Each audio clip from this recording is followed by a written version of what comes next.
पंतप्रधान नरेंद्र मोदी के हस्ते आज नवी मुंबई विमानतल का उद्घाटन किया गया और साथ ही साथ में मेट्रो का भी उद्घाटन हुआ। पर लेकिन इस बार देखा गया तो कांग्रेस पर पंतप्रधान नरेंद्र मोदी ने निशाना साधा। हमारे साथ इस वक्त है महाराष्ट्र के प्रदेशाध्यक्ष हर्षवर्धन सकपाल जी, उनसे बातचीत करके जान लेंगे उनकी क्या प्रतिक्रिया है इस पूरे उद्घाटन पर। आपको क्या लगता है कि जिस प्रकार का उद्घाटन समारोह था लेकिन निशाना कांग्रेस पर था, कई सारे सवाल उठाए गए।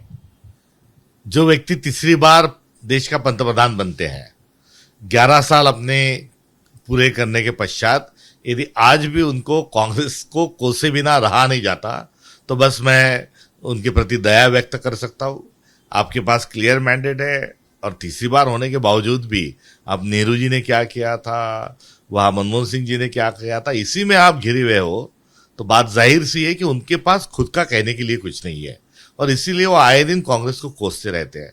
मगर दूसरी तरफ ये उनकी एक साजिश भी थी, एक धुंध पैदा करने का एक मौका था, क्योंकि जो नवी मुंबई का जो एयरपोर्ट है वो एयरपोर्ट जिन लोगों की जमीन को लेके बनाया गया था, जिन भूमिपुत्रों की जगह पे ये एयरपोर्ट बनाया था, उन सब की और हमारी ये मांग है कि दिबा पाटिल जी का नाम उस एयरपोर्ट को दिया जाए। मगर वो उस एयरपोर्ट को नाम देने के लिए तैयार नहीं, क्योंकि उनके जो अजीज मित्र है उनको बम्बई की बहुत सारी जमीन वो दे चुके हैं और मुंबई का भी एयरपोर्ट उन्हीं को दे चुके हैं। हालांकि मुंबई का जो पुराना वाला जो एयरपोर्ट है वो भी दे चुके हैं। तो अपने करीबी मित्रों को इतनी सारी जमीन देने के कारण अभी वो नाम ये दिबा पाटिल जी का नाम देने के लिए तैयार नहीं। वास्तव में आज वो अपने प्राइवेट प्रोग्राम के लिए आए थे, वो कोई एयरपोर्ट के लिए नहीं आए थे। अपने मित्र का कोई इतना बड़ा मुंबई की जागीर देने के बाद आज वो खुशी जाहिर करने के लिए आए थे और ये जाहिर करते हुए उनको नाम देना नहीं है, इसलिए वो कांग्रेस पे बेशुमार जो है वो बेशुमार जो आरोप करके वो यहां से नजारत हो जाएंगे। वास्तव में इस एयरपोर्ट का नाम उन्होंने जो ठाना है वो ठाना है एनबी एयरपोर्ट और एनबी एयरपोर्ट ही उसका ब्रांडिंग किया है। तो भाई ये एनबी है क्या? तो ये एनबी जो है वो सीधा सीधा जो है नरेंद्र मोदी ये खुद का एयरपोर्ट को नाम देने के लिए उनकी मंशा है। इसके पहले हमने देखा कि अहमदाबाद का जो क्रिकेट स्टेडियम है वो सरदार वल्लभ भाई पटेल जी के नाम पे था, मगर वो भी उन्होंने अपना खुद के नाम पे कर लिया। तो उसी के चक्कर में आज वो आए थे और कहने के लिए अन्य कुछ चीजें थी नहीं, तो एक राजनीतिक कंट्रोवर्सी पैदा करने की उनकी एक कोशिश है, मगर ये बहुत ही बेतुका है और हास्यास्पद है। मुझे इस देश के हमारे पंतप्रधान नरेंद्र मोदी पे दया आती है।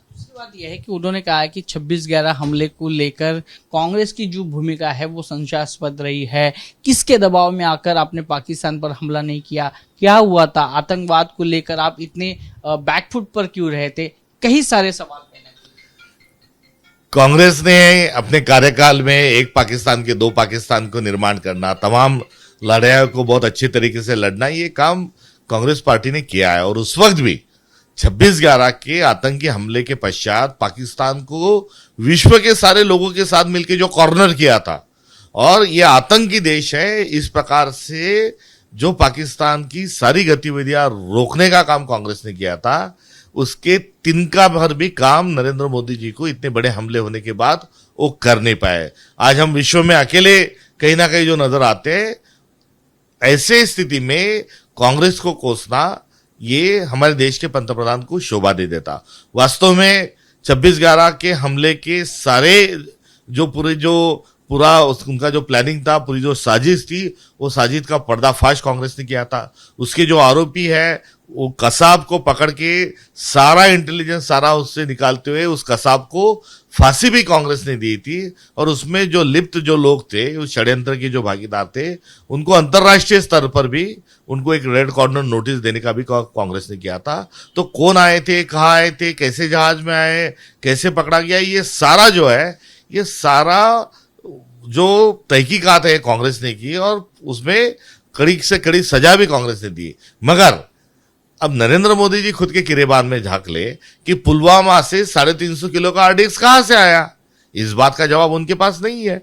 पुलवामा के बाद पहलगाम में 300 किलोमीटर आतंकवादी आते हैं, चुन चुन के हमारे भारतीय नागरिक को वो मारते हैं और 300 किलोमीटर वापस चले जाते। ये आरोपी भी अभी तक नहीं पकड़े और ये खुद का डिंडोरा पीटने का उनका जो ये शैली है, ये बिल्कुल गलत है। और जब प्राइम मिनिस्टर देश के प्राइम मिनिस्टर की जब ओथ लेते हैं, शपथ लेते हैं, तो कहते हैं कि मैं गोपनीयता का भंग नहीं करूंगा। आप खुद कसम खाते हो और खुद कसम तोड़ते हो, तो ये अधर्म भी जो मोदी जी जो कर रहे हैं, ये अधर्म भी अपने देश की गरिमा और सभ्यता और संवैधानिक जो मूल्य है, उस संवैधानिक मूल्य पर भी वो खोटा उतरते हुए नजर आ रहे हैं। बहुत बहुत शुक्रिया हमारे साथ बातचीत करने के लिए। कैमरा पर्सन रुपेश शेलार के साथ वैभव परब, एबीपी न्यूज, मुंबई।